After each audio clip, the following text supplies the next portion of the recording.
वार्षिक क्रीडा महोत्सवाला मोठ्या आनंदोत्सवात सुरुवात।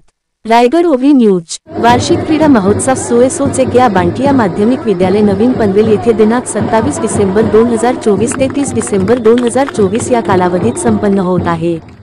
क्रीडा महोत्सवाचे उद्घाटक पनवेल महानगरपालिका क्रीडा अधीक्षक माननीय जाधव सर तसेच सवेवर माननीय कैलास कुठे तसेच शिवछत्रपती पुरस्कार विजेते तथा रायगड भूषण पुरस्कार प्राप्त माननीय संजय कडू सर तसेच विद्यालयाचे प्राचार्य माननीय श्री माळी सर, उपप्राचार्य श्री तिरमले सर, सर्व पर्यवेक्षक तसेच क्रीडा विभाग प्रमुख व सहकारी सर्व शिक्षकवृंद, शिक्षकेतर कर्मचारी आणि विद्यार्थी यांचे सहकार्याने खेळीमेळीच्या वातावरणामध्ये आजच्या स्पर्धा संपन्न झाल्या।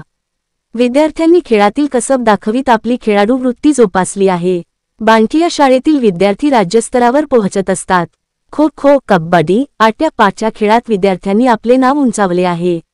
आज 8वी ते 10वी मुलांचा कबड्डी खेळ होता तसेच 8वी ते 10वी मुलींचा खो खो खेळ तसेच इयत्ता 5वी ते 7वी यांचा क्रिकेट, लंगडी, खो खो असे अनेक सामने पार पडले।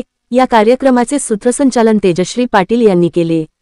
अशा प्रकारे अतिशय आनंदी वातावरणात आज क्रीडा महोत्सवाला सुरुवात झाली।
आपले हक्काचे मराठी चॅनल रायगड ओवी न्यूज चॅनल सदैव आपल्यासोबत। रायगड ओवी न्यूज चॅनल नेहमी पाहत रहा, लाईक करा, सबस्क्राइब करा आणि बेल आयकॉनवर क्लिक करायला विसरू नका।